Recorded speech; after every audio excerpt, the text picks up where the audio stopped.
Rekam.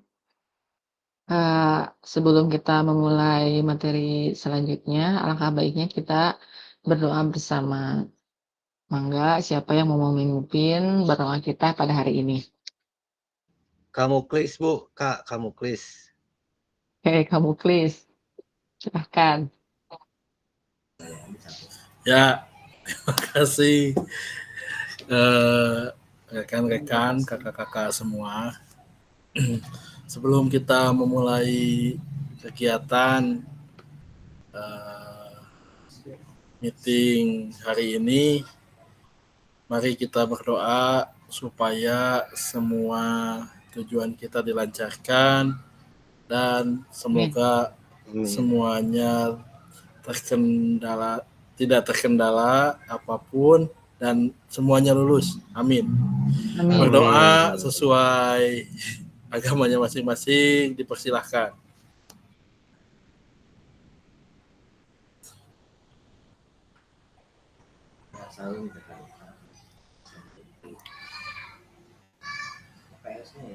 Berdoa tidak pernah selesai.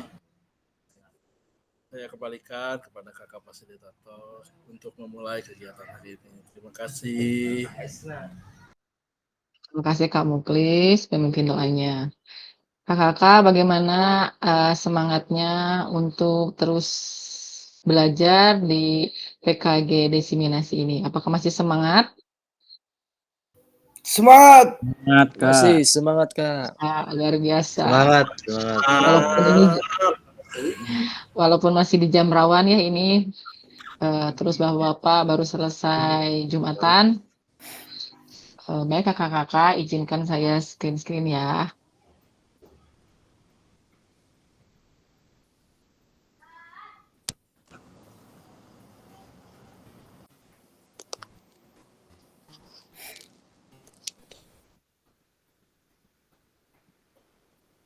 Baik kakak-kakak, untuk materi hari ini yaitu modul 1.2.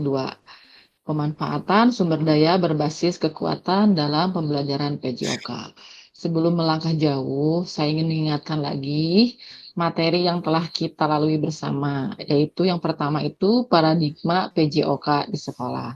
Jadi dari paradigma PJOK di sekolah itu, apa tujuan PJOK di sekolah? Kemarin kakak-kakak sudah menyampaikan pendapatnya. Lalu yang kedua yaitu tentang nilai orientasi yang ada pada guru PJOK. Kemarin juga kakak-kakak sudah menjelaskan nilai-nilai orientasi yang ada di guru PJOK. Selanjutnya ini kita akan memanfaatkan sumber daya berbasis kekuatan dalam pembelajaran PJOK. Apakah kakak-kakak sudah membaca materi modul tentang pemanfaatan sumber daya ini? Belum. Sedikit. Oke, saya harapkan nanti ke depannya sebelum kita jimit bersama, kan di jadwal itu ada namanya asinkronus. Di sana dimaksudkan kakak-kakak untuk membaca ya, walaupun tidak usah semua, setidaknya ada gambaran. Jadi nanti kakak-kakak nggak blank ketika kita belajar bersama. Baik, salam dan bahagia. Assalamualaikum warahmatullahi wabarakatuh. Salam damai sejahtera, Om Swastiastu, Namo Buddhaya, salam kebajikan, Rahayu. Untuk kita semua di ruang virtual ini. Seperti biasa, kesepakatan kita yaitu selalu menyalakan kamera, mematikan mikrofon, hadir seutuhnya, menghargai waktu bersama, memaksimalkan fitur chat, klik raise hand sebelum bertanya, lalu gangguan teknik adalah hal wajar. Yang pertama, kita udah muncul dengan kata kemana. Jadi kemana ini kita ada waktu 5 menit untuk saya jelaskan, di mana tujuan luasnya itu yaitu memfasilitasi pembelajaran PJOK yang berpusat pada peserta didik secara efektif, menarik, dan menyenangkan.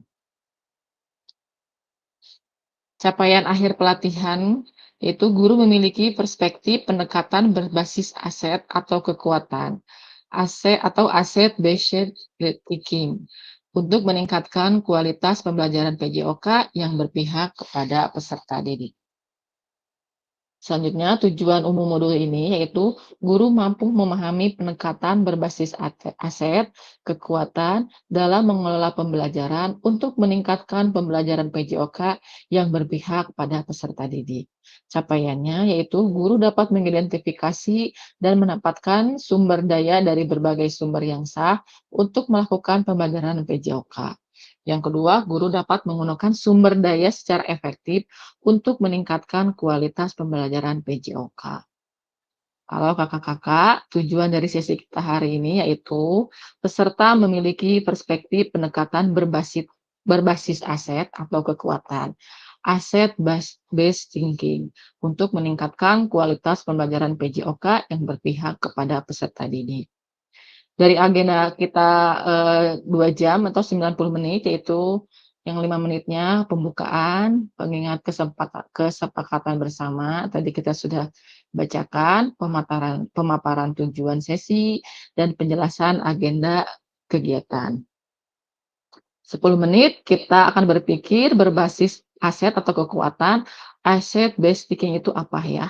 Lalu nanti 60 menit kita diskusi lagi bersama, ada dengan situasi 3, 4, 5. Di mana situasi 3 itu pemanfaatan aset dalam pembelajaran PJOK, yang situasi 4 menerapkan pendekatan aset based thinking. Yang kelima, situasi 5, pemanfaat aset secara maksimal. Lalu 10 menit lagi memanfaatkan aset yang ada di satuan pendidik. 5 menit lagi. 5 menitnya menutup, refleksi, dan foto bersama. Tadi sudah saya maparkan supaya kakak-kakak tidak lupa tujuan hari ini pembelajaran kita kemana. Sekarang yang kedua itu apa? Dengan waktu 10 menit. Baik kakak-kakak, ada sebuah kutipan, kekuatan tidak datang dari kapasitas fisik. Itu datang dari kemauan yang tak tergoyahkan. Ini menurut Mahatma Gandhi. Apa?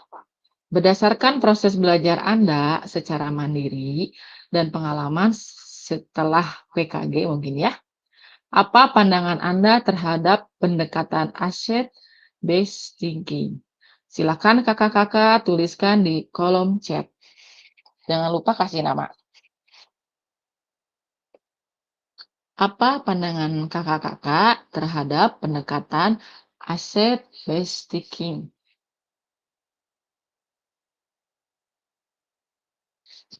Silakan.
Baik, Kak Reja menjawab, pendekatan yang berpusat pada apa yang kita miliki untuk menunjang capaian tujuan pembelajaran dengan berpikir positif.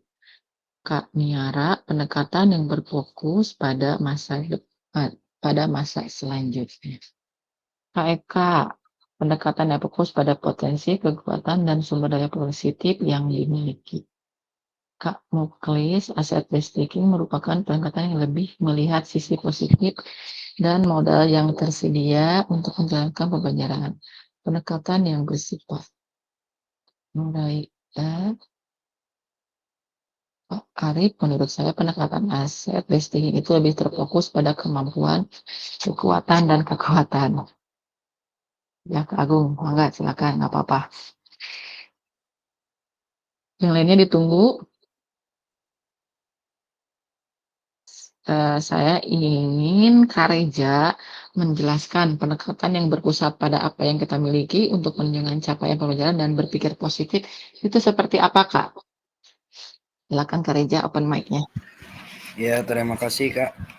Izin, menurut saya aset based thinking itu apa yang kita miliki, maksudnya jadi kemampuan apa yang kita miliki, bukan untuk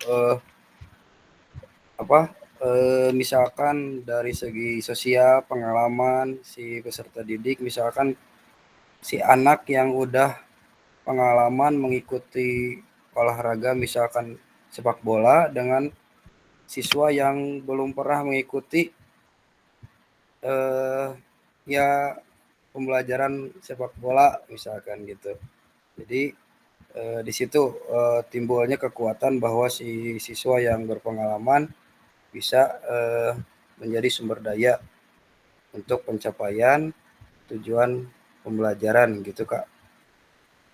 Terima kasih Kak Reja. Ya, jadi Kak Reja menjelaskan bahwasannya Kak Reja memiliki siswa yang pernah mengikuti kegiatan sepak bola. Itu menjadi kalau dalam kan ada aset itu ada 7. Coba saya tanya, kakak-kakak ada yang tahu nggak 7 aset itu apa aja? Di LMS itu Sosial, ya, sosial, fisik, betul. terus apa ya? Lupa lagi Kak. Manusia ya. Nah, tadi Kak Reja menjelaskan tentang siswa. Itu masuknya ke manusia. Jadi Kak Reja itu punya modal atau punya aset dari manusia itu yaitu siswa yang berprestasi untuk nantinya dicontohkan kepada teman-teman atau siswa yang lainnya. Seperti itu ya. Terima kasih Kak Reja jawabannya. Ya Kak, sama-sama.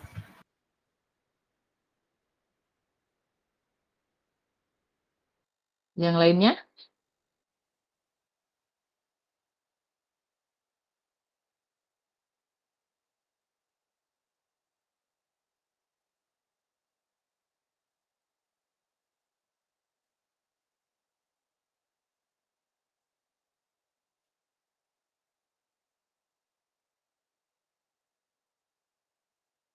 Sebelum lanjut saya ingin coba kakak-kakak seperti biasa ya.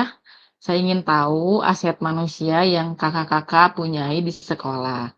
Nanti saya kirim link Padletnya, nanti kakak-kakak silakan isi. Untuk Padlet sekarang itu berbeda tampilannya. Nanti setelah saya kirim linknya, di kanan kakak-kakak di layar, ada notes ya. Nanti silakan kakak-kakak memilih. Jadi nanti menulisnya di notes itu ya. Nanti kita coba sebentar.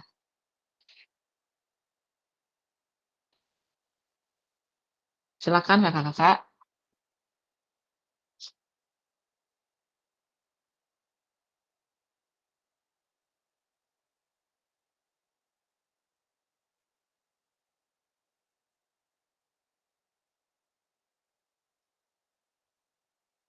Pilih yang di kanan kakak-kakak, itu ada yang di bawah seperti pensil, kertas itu silakan pilih.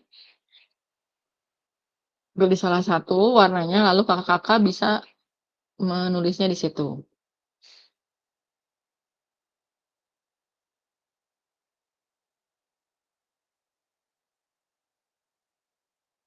Jangan menggambar siapa itu. Pilih aja.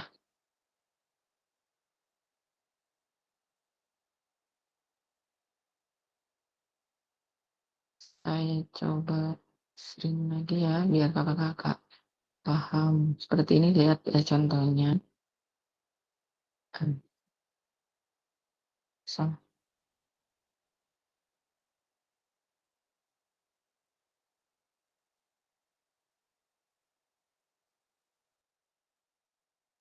Nah, nanti kakak-kakak tinggal pilih. Nah, itu udah bisa. Nah, di sini, lalu di sini,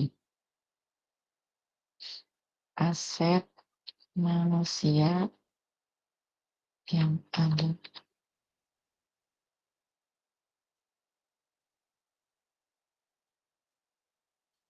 Seperti itu, Kak.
Jangan lupa kasih nama ya, seperti Kak Muklis.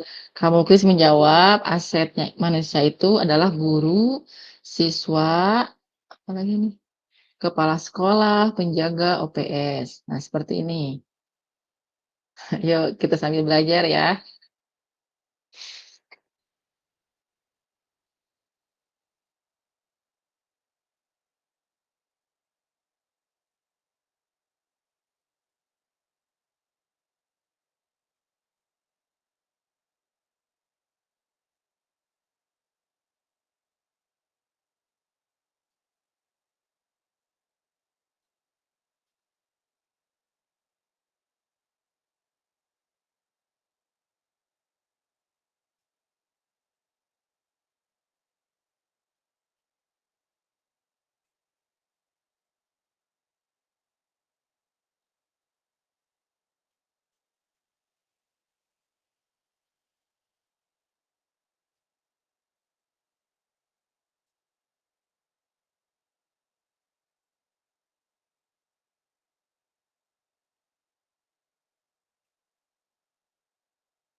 Baik, sambil menunggu semua yang isi, kita baca satu-satu ya.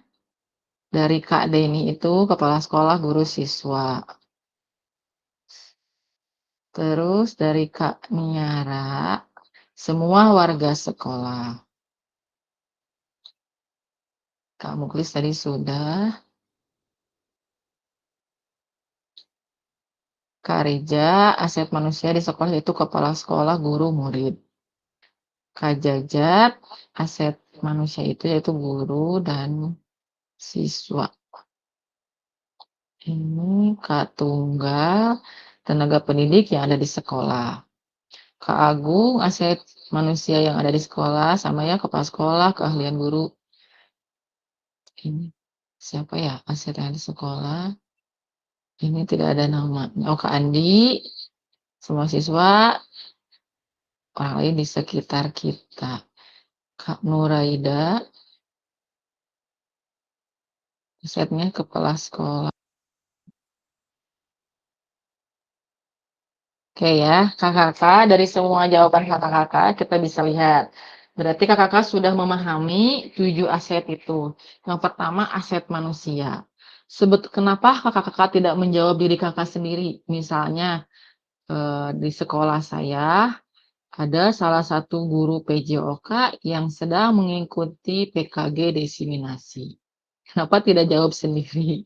Itu merupakan aset yang luar biasa yang nantinya akan memajukan siswa-siswinya di dalam pembelajaran PJOK gitu. Jadi kakak-kakak juga termasuk aset yang sangat luar biasa. Bisa dipahami kan kakak-kakak aset manusia? Bisa, bisa. Bisa dipahami, Ya, Kak. bisa Kak. Oke.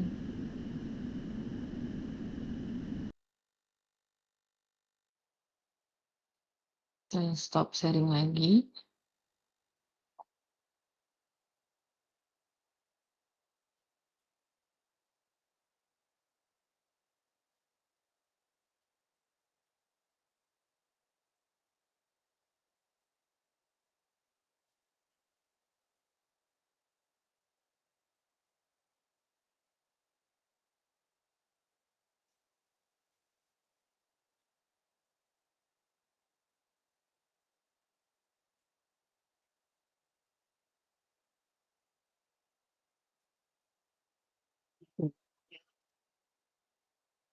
Nah, sekarang ada aset based thinking adalah tadi sudah dijelaskan sama kakak-kakak. Lalu yang saya ingin tanyakan, keistimewaan aset thinking. Silakan aja langsung open mic-nya, tidak usah ditulis. Yang bisa menjelaskan keistimewaan aset based thinking adalah,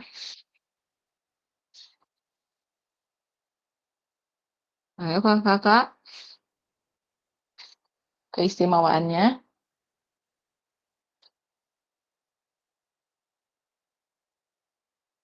Kak Eka,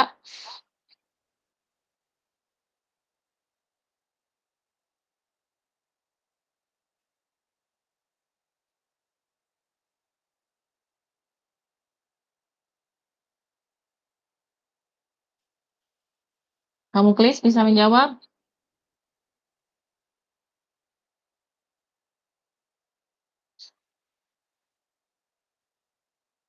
Kak Reja, Ya Kak, bisa menjawab Eh, dari keistimewaan? keistimewaan asset based thinking bisa membantu pencapaian tujuan pembelajaran. Ya, itu bisa termasuk. Ya, Ada lagi yang lain? Ya, izin untuk Ya, coba mangga kamu menjawab ya Klis. Kak ya. Keistimewaannya set based thinking itu jadi orientasinya masa depan karena pendekatannya lebih ke apa yang kita punya dan apa yang kita bisa lakukan dengan apa yang kita punya itu, terus lebih ke kita jadi bisa merancang gitu dari apa yang kita punya karena pendekatannya itu jadi bisa mengorganisasi aset-aset kita, kekuatan-kekuatan kita untuk dipakai memajukan sekolah kita. Terima kasih. Mungkin itu Ya, bisa terima membantu. kasih Kak Muklis. Ya, jadi intinya mungkin sebagai sumber kita ya. Jadi asetnya itu dalam kegiatan belajar dan mengajar. Kan bisa ada modal manusia, sosial, lingkungan ya, nanti termasuk. Kita lanjut lagi. Sekarang mengapa ya? 20 menit ini kita di mengapa. Capaian pembelajaran, peserta didik berpartisipasi dalam aktivitas jasmani yang menyehatkan di luar ruangan dan atau lingkungan alam dan menggambarkan sumber daya yang dibutuhkan untuk meningkatkan partisipasi. Ada studi kasus 3. Kakak-kakak mohon ditanyakan ya atau dipahami.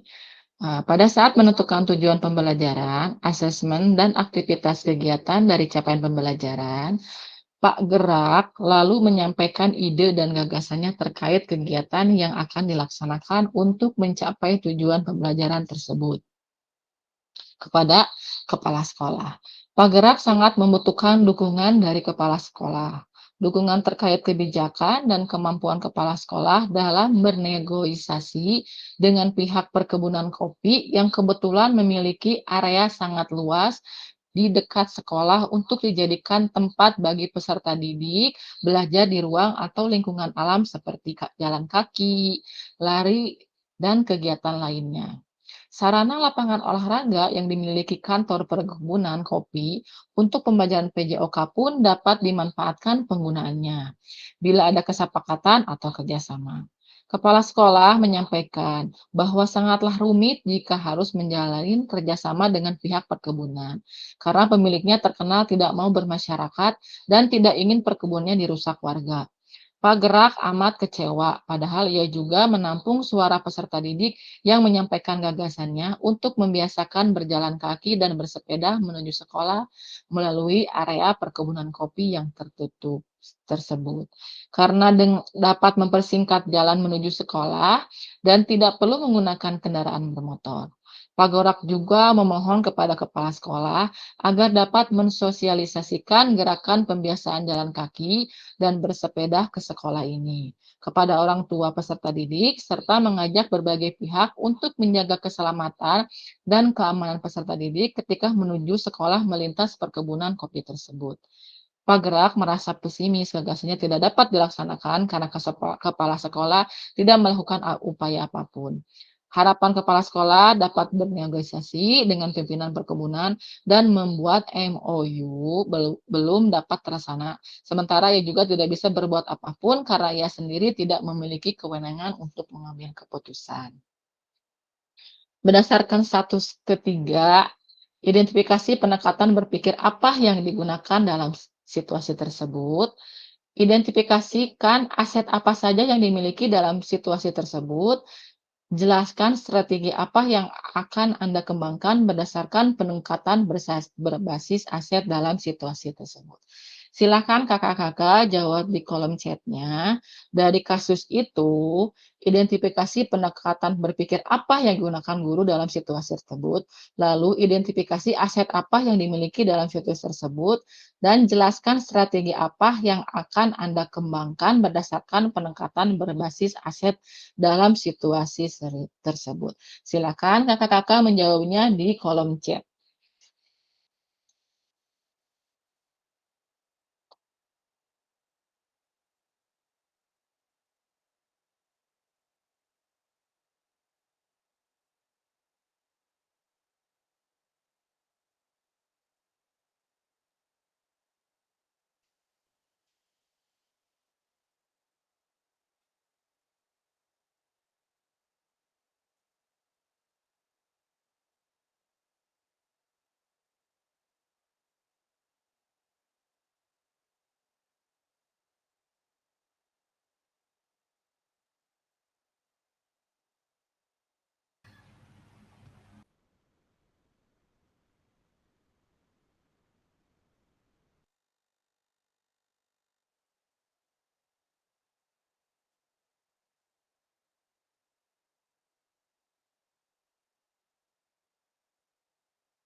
Silakan kakak-kakak. Dari kasus yang tadi, pendekatan berpikir apa yang digunakan guru dalam situasi tersebut? Identifikasi aset apa yang dimiliki dalam situasi tersebut. Jelaskan strategi apa yang akan kembangkan berdasarkan pendekatan berbasis aset dalam situasi tersebut.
Sekarang saya akan mencari alternatif lokasi dan modifikasi kegiatan.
Oke kakak-kakak, biar kita tidak bekerja sendiri-sendiri, nanti saya akan dikelompokkan. Kita ada 14, 13 orang yang hadir. Berarti kalau 3 kelompok, 4 orang. Ada yang 4 kali 3, ada yang 4 orang, ada yang 3 orang ya. Sebentar.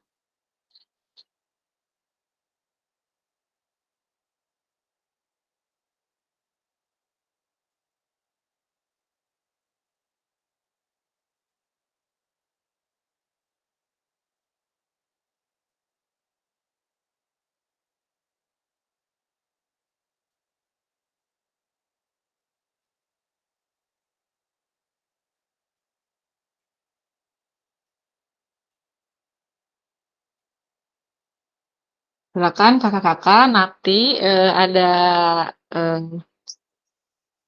apa perintah, kakak-kakak klik itu ya untuk masuk ke tiap ruangannya.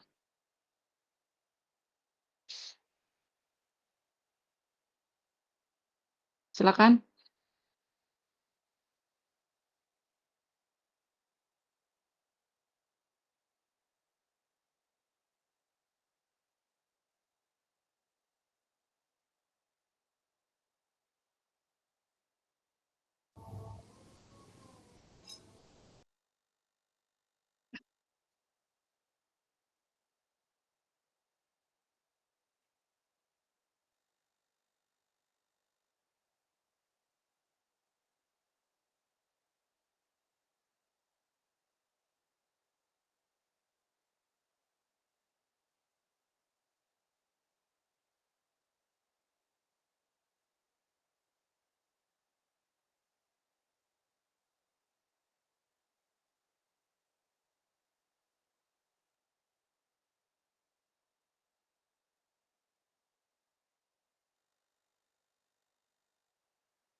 Kembali lagi.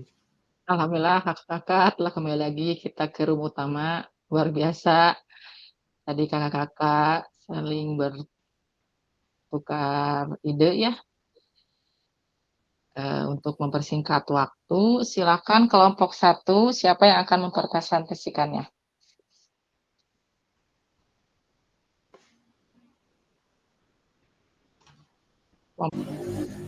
Kelompok 1 teh yang di mana? Saya tadi kelompok berapa, Kak? Kelompok 1 itu Kak Agung, Kak Deni, Kak Nuraida, sama Kak Pani. Silakan. Kelompok 4, Tom Klis. Silakan, Kak Siap, terima Agung, kasih. Kak Deni, Kak Nuraida, Kak Pani. Siapa yang mau mempresentasikan hasil diskusi dari kakak-kakak semua? Pak siapa?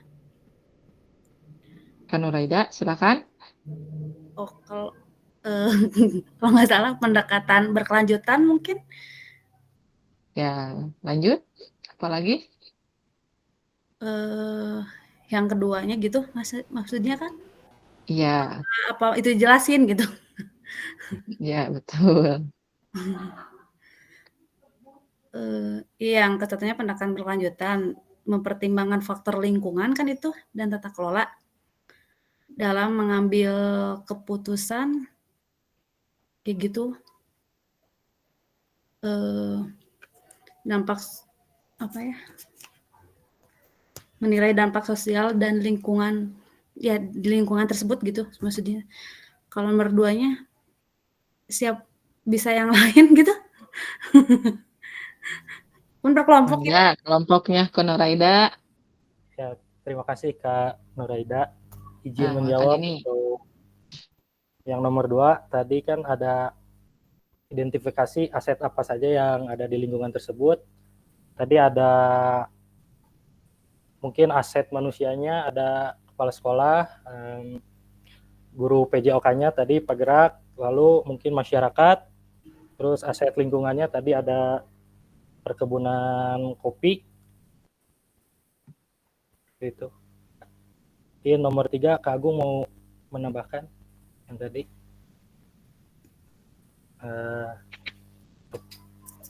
Silakan Kak Agung. Perbaikannya tadi bagaimana? Ya.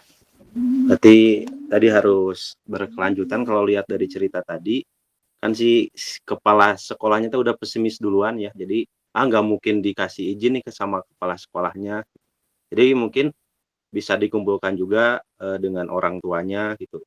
Ngobrol juga bahwa ini program ini bukan ya, jadi yang terlibatnya itu bukan hanya guru dan siswa, melainkan harus semuanya, lingkungan sosialnya juga berpengaruh gitu, masyarakat bersamanya orang tua juga harus ikut terlibat gitu. Ada lagi? Ada ini mau menambahkan katanya. Baik, kita tampung dulu ya dari kelompok 1. Selanjutnya kelompok 2, mangga. Siapa kelompok 2 tadi teh?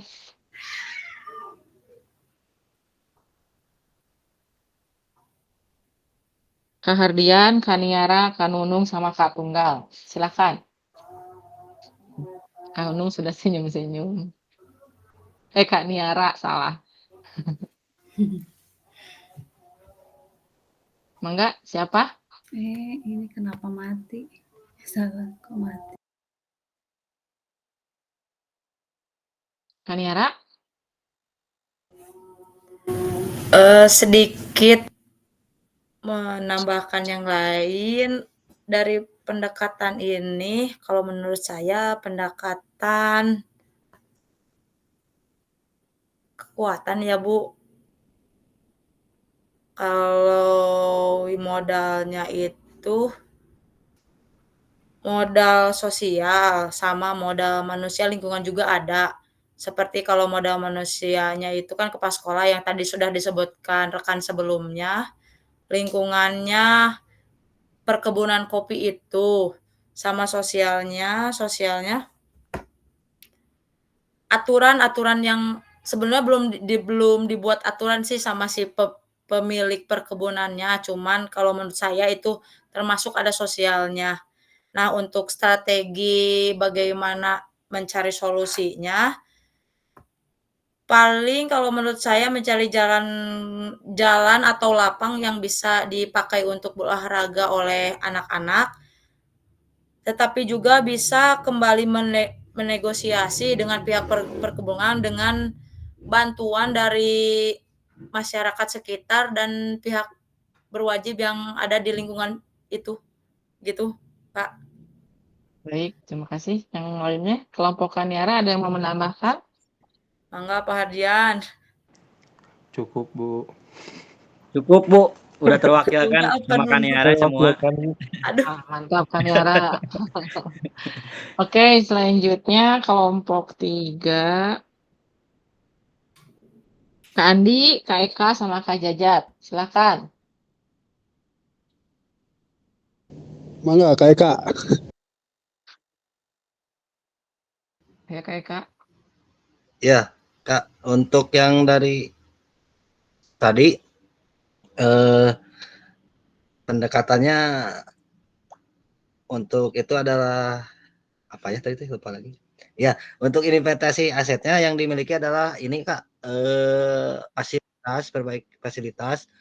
Kalau mungkin untuk strategi apa yang dikembangkan berdasarkan pendekatan berbasis aset dalam situasi tersebut adalah berkumpul dengan masyarakat dan orang tua siswa untuk membicarakan tentang hal tersebut. Kalaupun masih tidak bisa, mungkin perbaikan dari fasilitas dan memodifikasi kegiatan tersebut, Kak. Ya, mungkin akan ditambahkan sama Kak Andi. Ya, Kak Andi.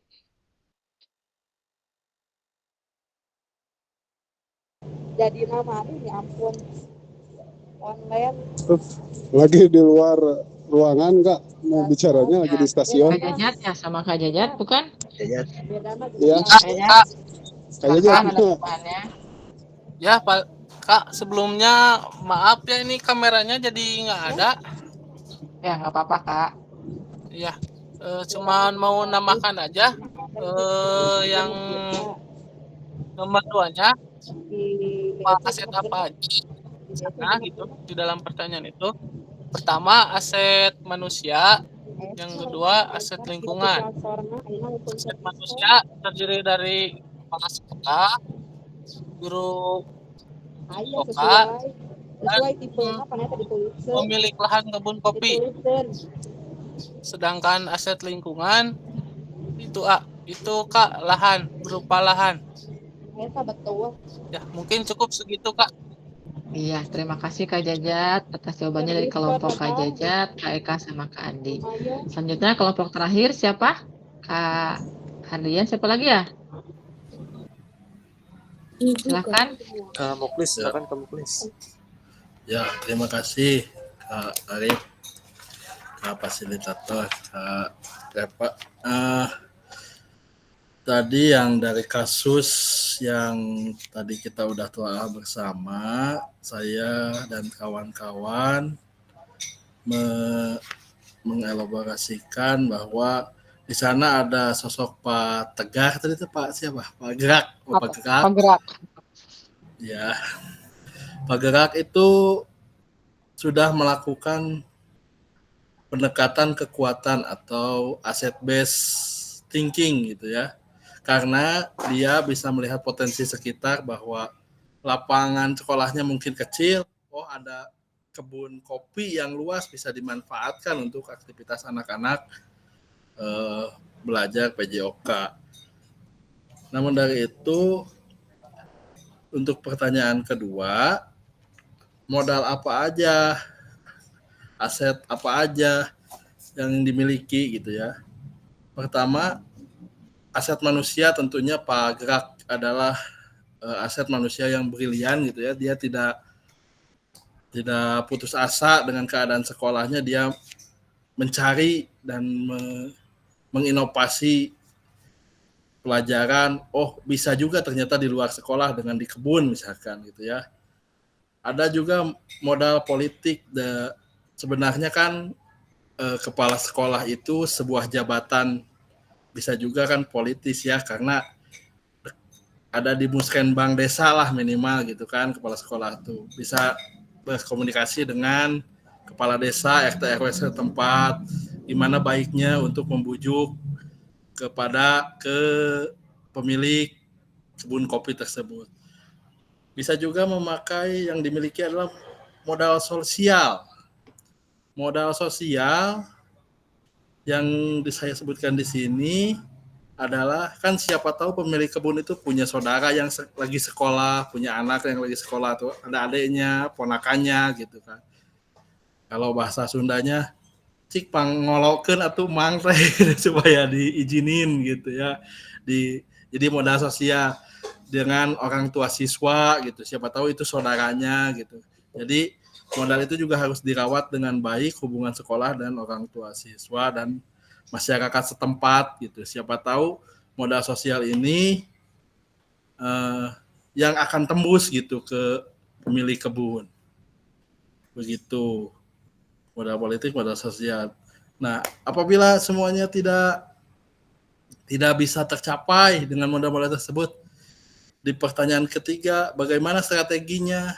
Strateginya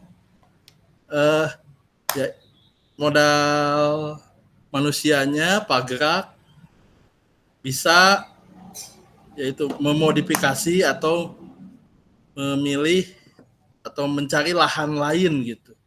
Lahan lain untuk anak-anak bisa olahraga. Siapa tahu mungkin ada tegalan yang lebih kecil punya petani pamannya anak kelas 5 gitu, atau punya ada gudang kosong nih, bisa buat main galasin gitu.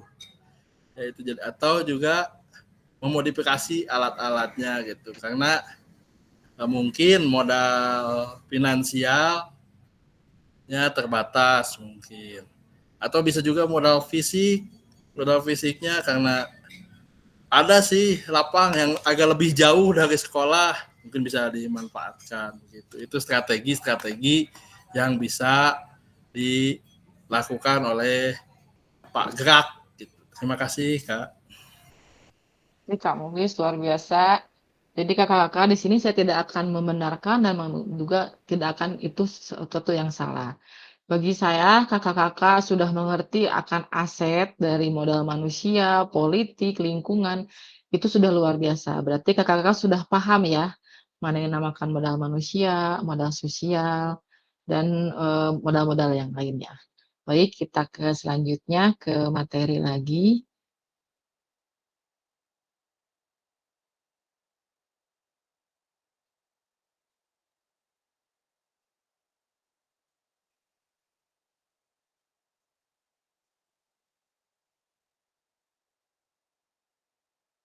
Sekarang kita ke defisit basic thinking.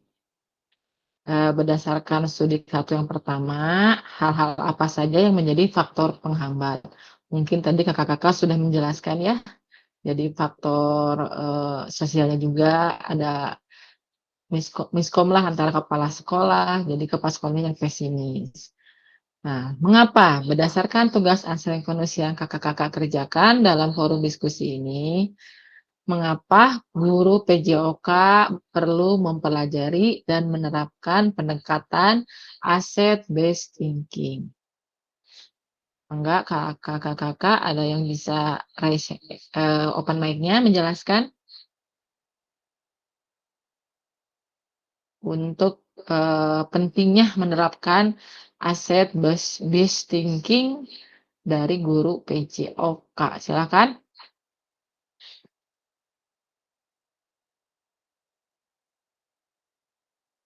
Ada yang bisa atau saya tunjuk? Tunjuk aja Kak. Ardian, mengapa pentingnya kalau disingkat itu basic ABT ya, asset based thinking. Kenapa sangat penting? Kita perlu mempelajari dan menerapkan pendekatan ABT. Silakan, Ardian. Menurut saya, izin menjawab, Kak.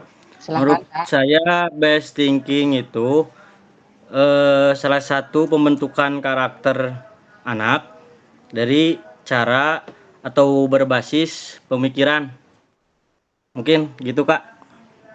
Baik, ada lagi yang mau menambahkan? Kak Tunggal?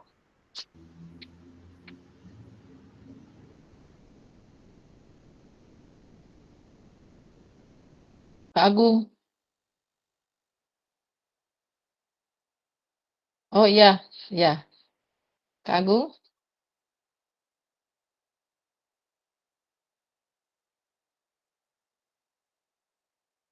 Atau Kak Eka yang sudah siap? Kalau menurut saya penerapan aset based thinking sangat penting ya. Karena di pendekatan ini membawa banyak manfaatnya gitu Kak dalam membangun lingkungan yang lebih positif, memberdayakan lingkungan sekolah itu Kak mungkin. Oke, terima Ya. kasih. Kita lanjut lagi ya, Kakak-kakak.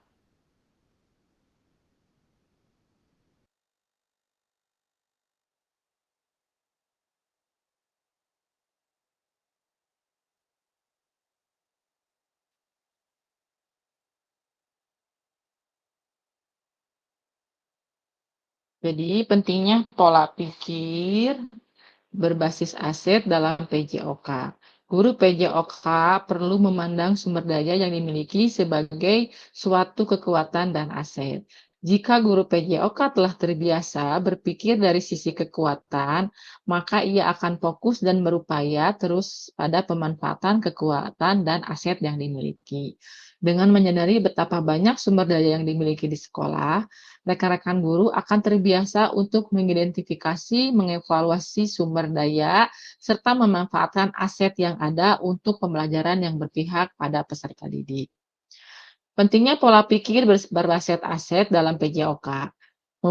Mewujudkan visi sama dengan mencapai tujuan-tujuan prakarsa perubahan. Masalah atau atasi selesaikan. Upayanya yaitu mencari dan mengatasi masalah. Perspektifnya pasti ada sesuatu yang salah. Fokus, cari kelemahan dalam sistem tersebut. Masalah atau kesulitan atau juga batu sandungan. Pengalaman emosi tidak menyenangkan. Ini dari masalah ya. Sekarang dari kekuatan atau potensi daya gunakan. Upayanya yaitu identifikasi, apresiasi, selidiki kekuatan potensi aset. Perspektifnya pasti ada kekuatan potensi atau aset. Fokusnya apresiasi kekuatan potensi aset dalam sistem tersebut, semangat gotong royong, co-kreasi atau co-creating, masalah atau sama dengan tantangan atau batu lompatan. Pengalaman emosinya itu bahagia. Kalau kita lihat dari kekuatan. Sekarang di mana? Di mana ini waktunya kita 20 menit. Ada kasus lagi kakak-kakak, nanti setelah ini saya akan bikin lagi kelompok, makanya diperhatikan lagi. Setelah mengikuti PPKG PJOK, Bu Hayati berkeinginan untuk berbagi pengetahuannya dan pengalamannya mengikuti kegiatan tersebut kepada rekan-rekan guru PJOK di tingkat kabupaten. Pertemuan komunitas belajar BMG MP PJOK tingkat SMP dimanfaatkan Bu Hayati sebagai tempat berbagi. Setelah mendapat restu dari MGMP, Bu Hayati berbagi aksi nyata yang telah dilakukan dalam pembelajaran PJOK di satuan pendidikannya. Pada kesempatan itu juga Bu Hayati menyampaikan bahwa cara mengajar PJOK dari sisi gaya dan pendekatan mengajar dengan menerapkan gaya komando dapat membuat anak menjadi tidak merdeka dalam belajar. Bu Hayati juga menyampaikan bahwa mengajar guru PJOK yang selama ini telah bergeser ke PJOK sebagai prestasi perlu diluruskan. Menanggapi pernyataan Bu Hayati, Pak Bugar, guru PJOK dari sekolah lain, menyampaikan pendapatnya bahwa pencapaian prestasi adalah hal yang baik yang paling penting dalam PJOK. Alasannya karena pencapaian prestasi peserta didik adalah satu-satunya bukti pencapaian prestasi peserta didik dalam PJOK dan terbukti kinerja terbaik seorang guru PJOK. Beberapa guru lain sepakat dengan pendapat yang disampaikan oleh Bu Hayati, tetapi juga ada yang sangat menyetujui Pak bugar. Diskusi berjalan cukup hangat. Masing-masing menyampaikan pendapat dengan berbagai argumen masing-masing. Pemahaman guru PJOK yang hadir pada pertemuan MGP itu sedikit banyak telah tercerahkan dari pemaparan yang telah disampaikan oleh Bu Hayati. Karena waktu yang sangat terbatas, maka pengurus MGMP menyarankan agar Bu Hayati diberikan kesempatan lagi untuk berbagi dalam ruang webinar di mana komunitas belajar MGMP PJOK mereka telah didaftarkan di PNM. Bu Hayati menyambut baik ide dan saran dari pengurus MGEP dan Bu Hayati menyampaikan bahwa ia akan mengajak rekan lain yang juga telah mengikuti PPKG PJOK untuk berkolaborasi dalam kegiatan webinar tersebut. Berdasarkan studi kasus kelima, bagaimana cara Bu Hayati memanfaatkan aset yang ada secara maksimal. Oke, saya akan bagi kelompok lagi.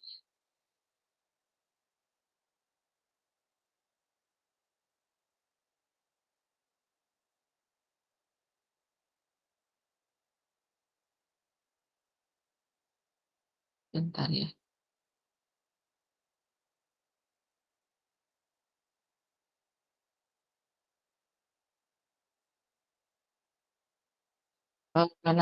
Silakan nanti kakak-kakak saya akan masukkan ke dalam kelompok. Saya kasih waktu 10 menit.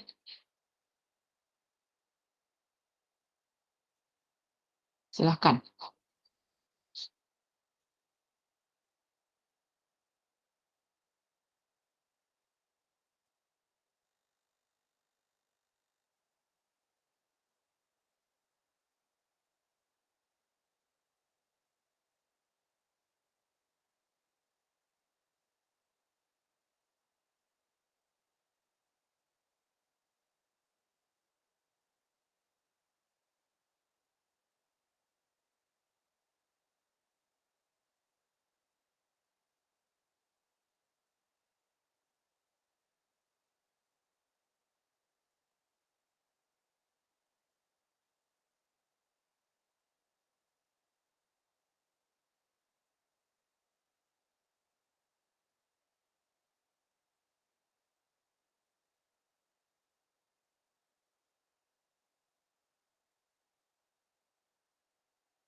Oke, sudah ke room utama semuanya. Baik, langsung saja. Mangga kelompok 1, siapa yang mau memaparkan dari kasus kedua ya.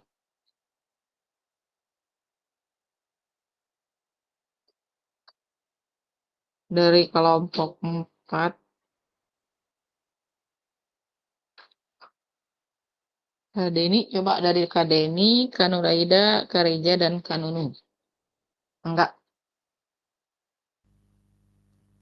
Ya, mohon izin Kak Fasil. Ya.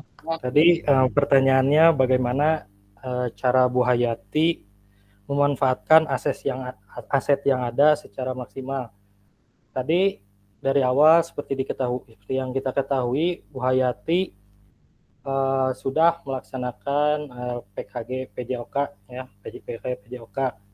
Nah, beliau ini sebagai aset manusia yang sangat luar biasa ya, telah mempunyai ilmu dari PKG PJOK, ingin membagikan ilmunya yang telah dipelajarinya.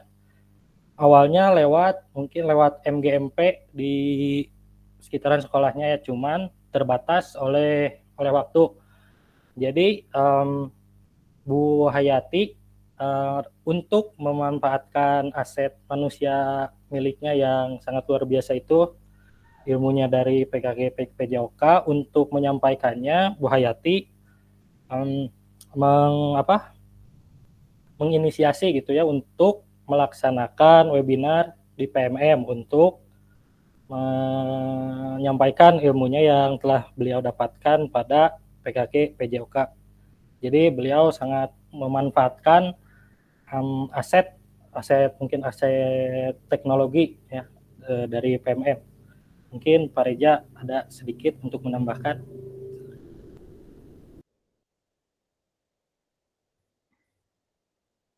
Silakan, Kak Reja, ada yang ditambahkan? Apa sudah cukup?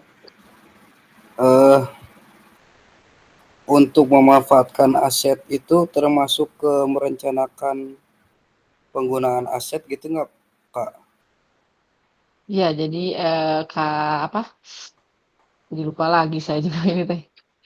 Jadi beliau itu menggunakan aset apa gitu maksudnya.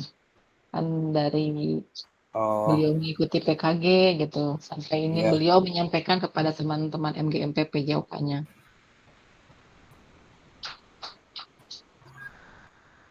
Ya mungkin cukup, Kak. Cukup ya dari Kak Deni. Ya. Ada tambahan lagi dari temannya? Aset itu Kak, aset kekuatan mungkin itu termasuk ya, aset kekuatan? Iya, bisa. Tuh. Baik, selanjutnya dari kelompok Kak Hardian, Kak Tunggal, Kak Jajat, sama Kak Pani, silakan.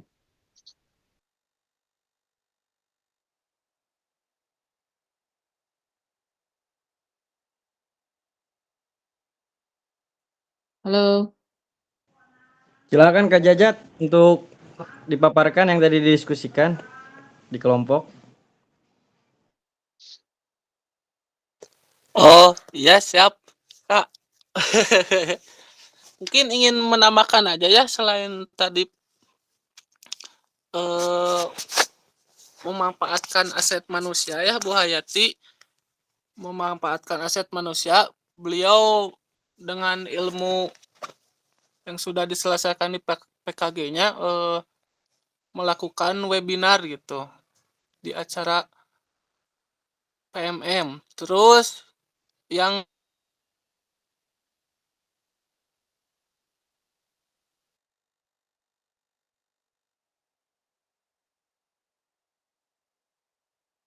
Jajat, suaranya tidak ada. Yang organisasi MGMP itunya?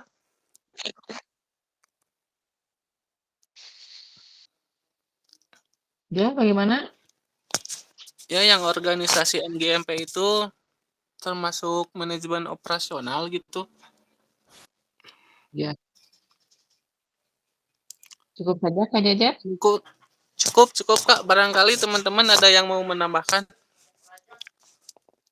Yang kelompoknya Kak Jajat gimana? Cukup terwakilkan Kak oleh Kak Jajat. Oke, selanjutnya kelompok Kak Muklis, Kak Arif, sama Kak Agung. Silakan. Baik, izin menjawab Kak.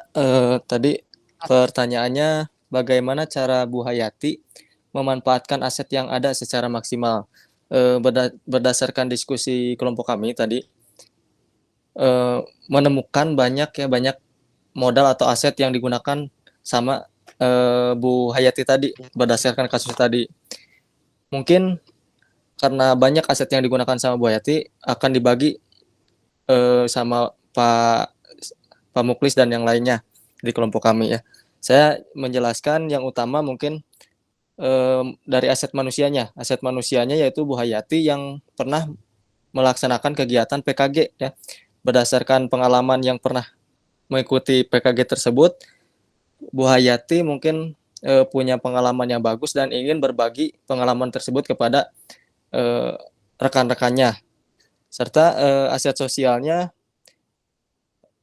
berdasarkan relasi rekan-rekan di MGMP Bu Hayati berkesempatan mengikuti kegiatan MGMP tersebut sehingga ada kesempatan Bu Hayati berbagi pengalaman ya. Mungkin itu aja. Pak Muklis silakan menambahkan. Pak Agung dulu.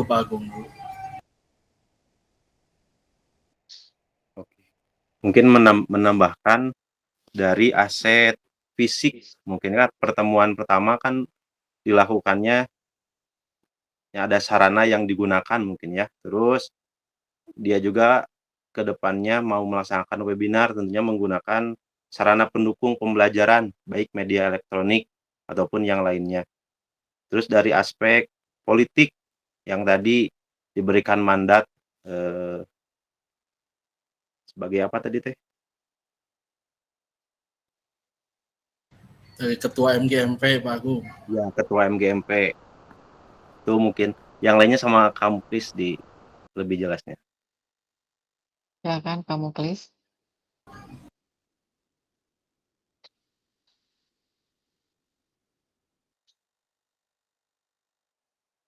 Pak Muklis, suaranya tidak terdengar. Pak Muklis. Iya. Maaf. Ya, sore. Ya, sebenarnya dari 7 aset hampir semuanya bisa digunakan yang tadi telah disampaikan Kak Arif. Aset manusianya si ibunya dengan pengetahuannya, aset sosialnya di lingkungan MGMP. Kata Pak Agung tadi aset politik yang beliau menerima mandat, kan itu struktur ya, karena Ketua MGMP itu sebuah jabatan, jadi bisa masuk ke aset politik sebenarnya itu. Aset fisik yang tadi Pak Agung sampaikan bahwa MGMP-nya digelar di gedung misalkan, atau webinarnya pun harus pakai laptop, kan laptop itu fisik ya, sarana fisik. Aset lingkungan juga kalau kita bisa lihat dalam konteks yang lebih luas, aset lingkungan itu kan tadi si ibunya diberikan mandat atau diberikan kesempatan untuk menggelar webinar ya. Jadi kenapa webinar? Untuk mencakup lingkungan yang lebih luas gitu. Sekabupaten kalau harus didatangin satu kecamatan per satu-satu gitu kan susah dan makan waktu banyak. Jadi agar mendapat lingkungan yang luas, jadilah digelarnya webinar karena untuk mencapai target yang lebih besar. Aset finansial juga bisa termasuk kalau dari telaahan saya dan teman-teman, karena kenapa dibikinnya webinar? Bisa aja kan webinar itu dibikinnya webinar gratis gitu kan, atau webinar itu pasti modal finansial yang dibutuhkan tidak akan besar dibandingkan dengan seminar yang harus nyewa gedung, nyewa sound system, nyewa lighting dan lain-lain, nyewa kursi, nyewa ballroom hotel. Jadi aset finansial juga dimanfaatkan. Itu dari ketujuh aset yang tersedia, 6 bisa dimanfaatkan oleh Bu Hayati. Aset manusianya, aset sosialnya, aset politik, aset finansial, aset fisik, dan aset lingkungannya. Terima kasih. Terima kasih Kak Muklis jawabannya. Baik, selanjutnya dari kelompok Kak Niara, Kak Eka, sama Kak Adida. Silakan siapa yang memaparkan. Izin udah diborong semuanya sama kelompok yang lain, Kak. Iya. Cuman mau menambahkan saja kalau yang paling menonjol itu di aset manusia ya, yang yaitu Bu Hayati. Beliau memaparkan apa yang telah dialami di KKG di MGMP itu bersama teman-temannya, terus menyampaikan kepada yang lainnya sesama guru olahraga bahwa ya di MGMP ilmu di MGMP selama yang mengikuti MGMP itu. Kalau paling menonjol di aset manusia gitu. Makasih. Terima kasih Kak Niara. Oke, kita lanjut lagi.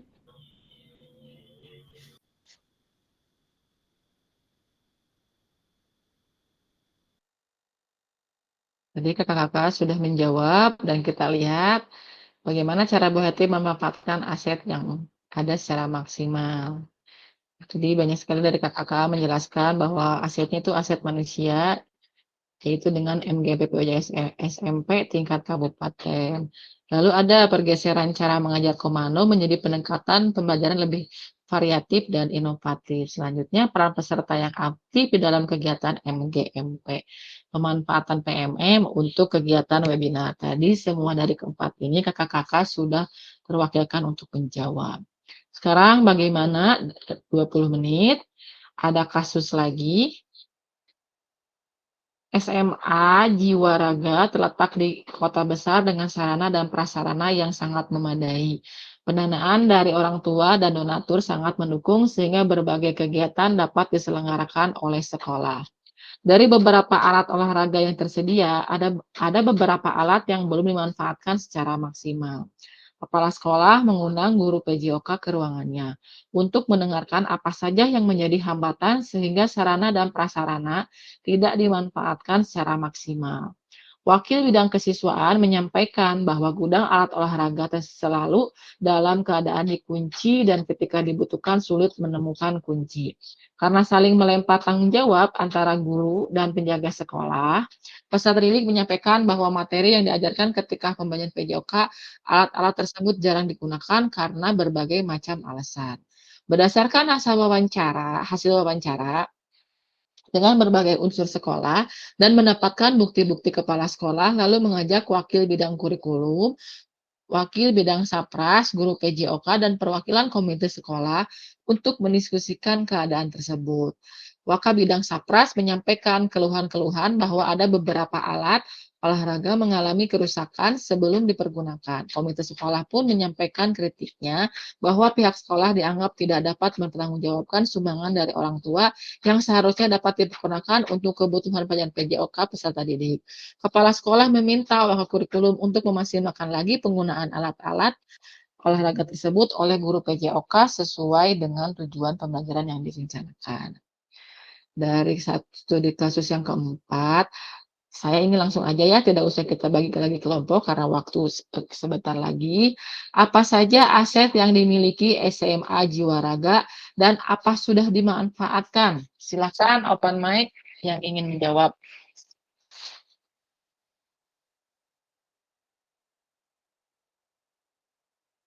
Ayo kakak-kakak.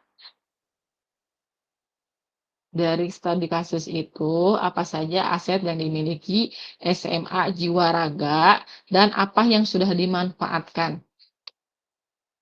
Kamu, Klis?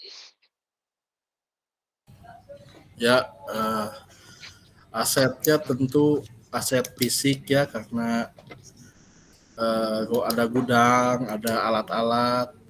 Aset finansial juga tadi saya temukan karena tadi disebutkan bahwa pendanaan dari orang tua dan komite itu bagus. Jadi sebenarnya aset finansial itu sudah dimiliki.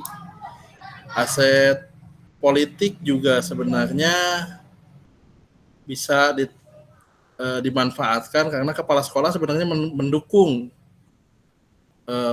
alat-alat itu untuk dipergunakan. Tinggal aset manusianya tadi yang jadi masalah karena penjaga sekolah dan guru PJOK saling menyalahkan tanggung jawab gitu ya. Sebenarnya kan ini harusnya bisa ditanggulangi. Seperti itu yang bisa saya temukan. Aset sosialnya bagus karena orang tua siswa komite terlibat aktif dalam membangun pembelajaran di sekolah jiwa raga tersebut. Jadi aset yang dimiliki, aset sosial dimiliki, aset politik saya temukan dimiliki, aset finansial juga ada, aset fisik juga ada, tinggal aset manusianya yang di upgrade lagi gitu. Tinggal disesuaikan lagi agar tidak terjadi tumpang tindih tanggung jawab yang akhirnya saling menyalahkan. Terima kasih. Oke, terima kasih Kak Muklis jawabannya. Ada lagi yang mau menambahkan? Dari kakak-kakak yang lain? Oke, berarti sudah cukup jelas jawaban dari Kak Muklis mewakili dari kakak-kakak. Ya, jadi terletak di daerah perkotaan ya, asetnya strategis, terus sarana dan prasarana olahraga sangat memadai. Nah, tadi menurut Kak Muklis ada donatur ya, jadi pendanaan dari orang tua dan donatur yang sangat mendukung. Terus upaya kepala sekolah untuk mengajak seluruh warga sekolahnya mengatasi permasalahan yang ada, lalu keberanian peserta didik menyampaikan pendapat, keberanian komite menyampaikan kritik, dan yang terakhir kebijakan kepala sekolah. Jadi kakak-kakak perlu diingat ada 7 aset yang dapat diperdayakan, diantaranya aset manusia, sosial, agama dan budaya, fisik, lingkungan alam, finansial, dan politik. Keberadaan peserta didik menyampaikan kritik dan saran atau mendorong kepemimpinan murid. Komite bersuara menyampaikan kritik. Kepala sekolah sebagai pemimpin pembelajaran dapat melakukan upaya menggunakan kewenangan dengan membuat kebijakan yang dapat mengkoordinir kepentingan warga sekolah dan peningkatan kualitas pembelajaran yang berpihak pada peserta didik. Kemampuan untuk mempengaruhi kebijakan kepala sekolah dalam mengatasi tantangan yang ada. Di mana? Mari merefleksikan di mana posisi kita selama ini sebagai guru PJOK mengenali dan mengidentifikasi aset yang dimiliki satuan pendidikan. Nanti saya kirim padet lagi, kakak-kakak harap semuanya untuk menjawab ya, karena ini termasuk ke penilaian. Sebentar ya.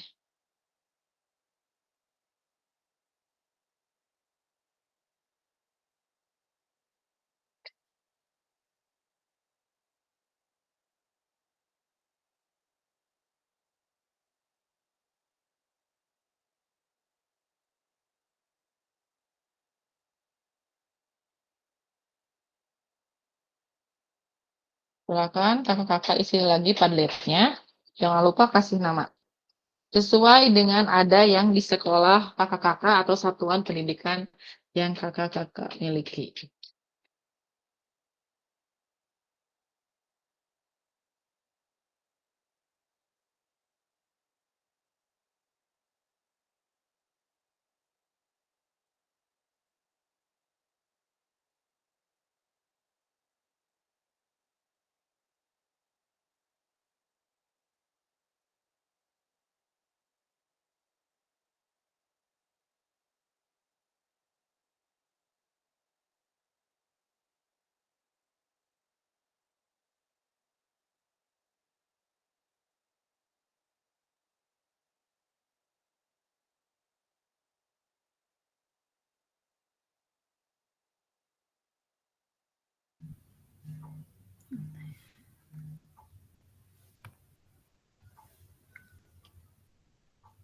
Ya, Kak Nuraida, ada yang bisa saya bantu?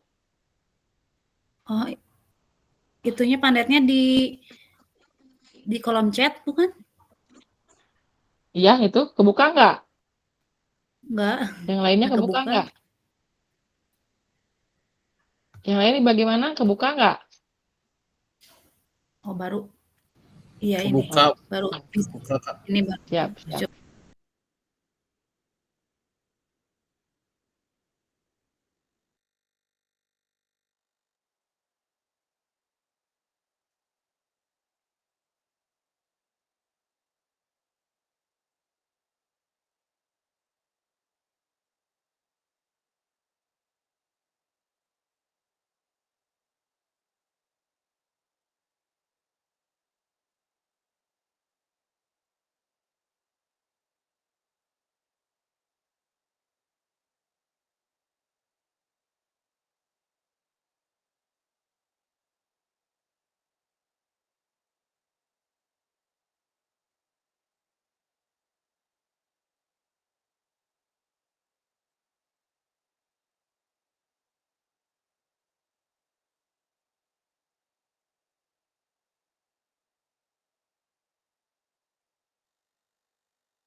Maaf Kak, saya lagi buka-buka dulu di jalan. Paling nanti nyusul isinya.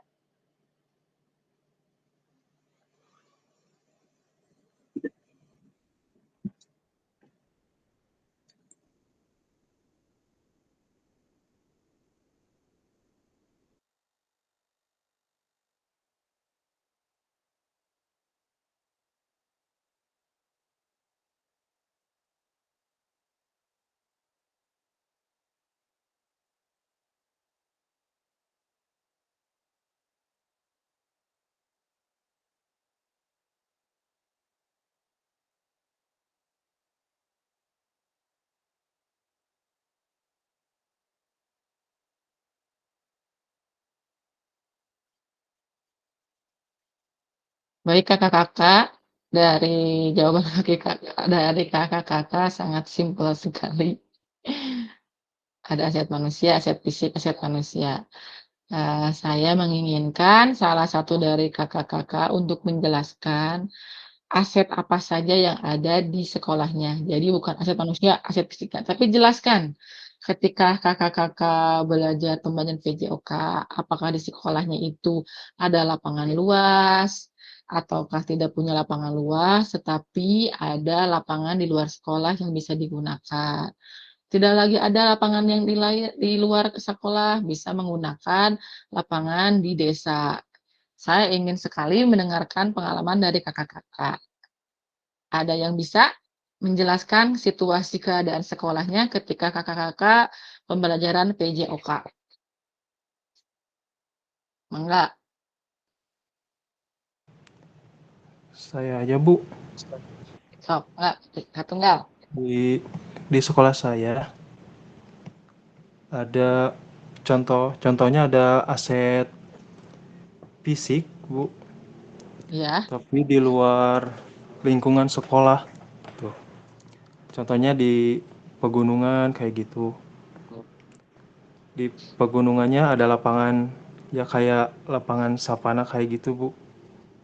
Jadi menggunakan di situ olahraganya.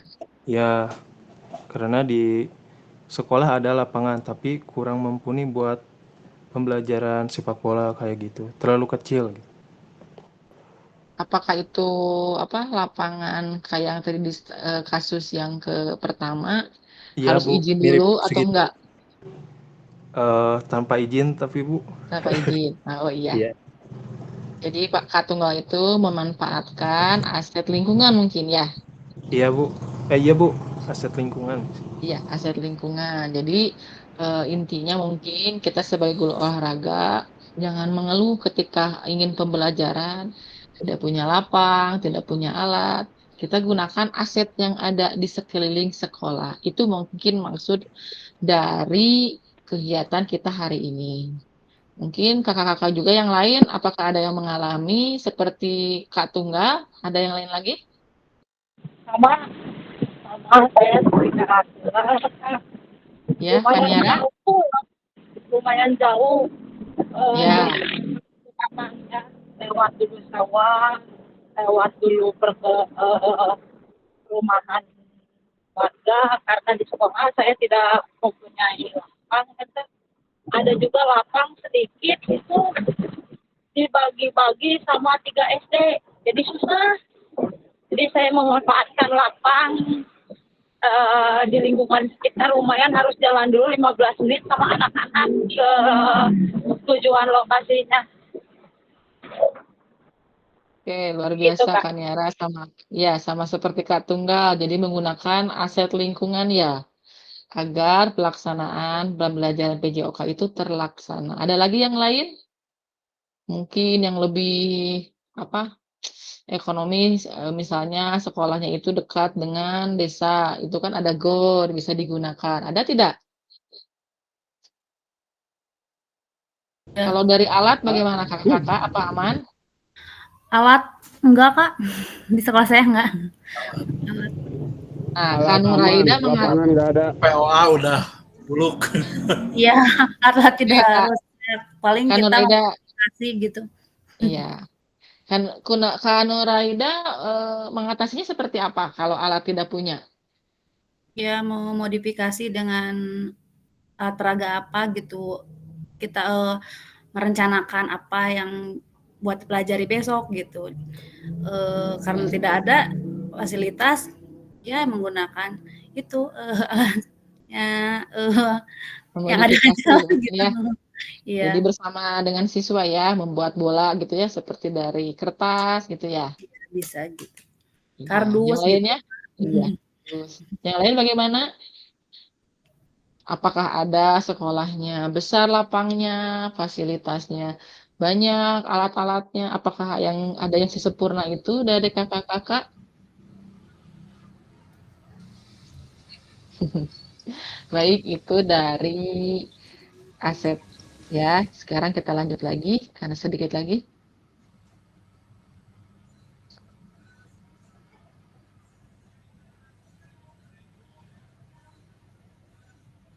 Tadi kakak-kakak sudah menjelaskan dari setiap kasusnya. Lalu lakukan. Tahapan ini dilakukan secara mandiri dan tugas dikumpulkan melalui LMS. Proses identifikasi sumber daya dapat digunakan kembali pada modul-modul berikutnya, khususnya modul 2.5 dan modul 3. Nanti kita akan bertemu lagi dengan aset di modul 2.5 dan modul 3. Batas waktu pengumpulan tugas tahap dilakukan ini adalah di akhir modul 1.6.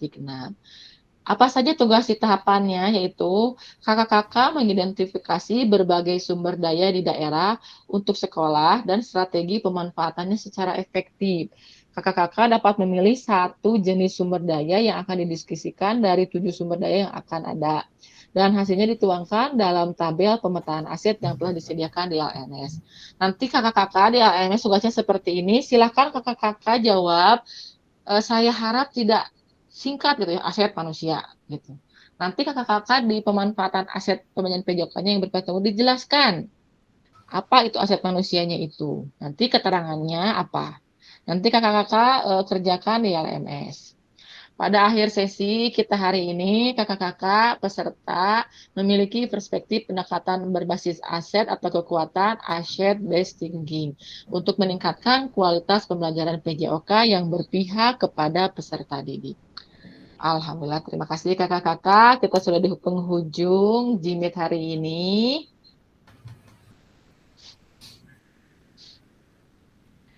Saya nggak henti-hentinya selalu memberitahu kepada kakak-kakak. Terima kasih. Tugas di LMS itu ada diskusi. Saya harap kakak-kakak itu mengisi ya. Silakan kakak-kakak saling berkomentar dengan kakak-kakak yang lain dari hasil diskusi kalian kakak-kakak. Nanti saya akan kasih tahu lagi tugas due date-nya ya, deadline yang harus kakak-kakak kerjakan. Saya minta kepada kakak-kakak tidak melebihi batas waktu yang ditentukan. Jadi misalkannya tugasnya sampai tanggal 26 kemarin jam 12 malam. Jikalau melebihi itu, saya sayangkannya nanti kakak-kakak akan merah tugasnya walaupun misalnya kakak-kakak sudah mengerjakan. Tapi yang kemarin itu pertama, lain kali saya harapkan kakak-kakak itu bisa tepat waktu mengerjakan tugas. Siap kakak-kakak? Siap. Siap. Oke, saya harap kakak-kakak open kameranya, kita seperti biasa foto bersama. Kak Pani, Kak Nunung. Ini lagi di luar, Kak. Nggak apa-apa, buka aja. Buka apaan? Kak Nunung, Kak Jajat. Siap ya? Mau seperti apa gayanya? Silakan. Kak Eka ya, Kak Eka. Gak bisa gaya, lagi di motor. Hormat aja Bu, hormat. Oke, hormat ya. Saya kiri mungkin karena mau foto. Silakan hormat kakak-kakak. Mana gayanya? Siap. 1, 2. Oke, itu gaya pertama. Gaya kedua mau seperti apa? Semua ada.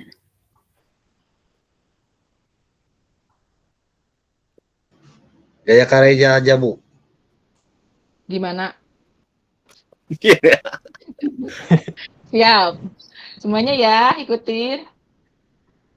1, 2. Oke.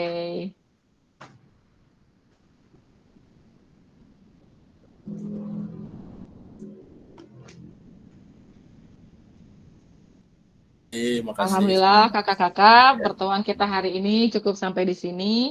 Mohon maaf apabila ada kata-kata yang kurang berkenan di hati kakak-kakak dan pemberian materi saya yang tidak sempurna. Mohon maaf sekali lagi. Nanti kita bertemu lagi tanggal berapa ya? 4 Oktober kalau nggak salah? Iya mungkin. Ya. Hari Jumat itu 4 Oktober, Kak. Iya, nanti kita kondisikan lagi ya. Baik, terima kasih. Assalamualaikum warahmatullahi wabarakatuh. Selamat beraktivitas kembali. Waalaikumsalam warahmatullahi wabarakatuh. Terima kasih, Kak. Salam untuk keluarga di rumah. Sehat-sehat selalu. Ya, sehat-sehat juga Kak. Terima kasih, Kak. Sama-sama Kak. Terima kasih. Ya, kamu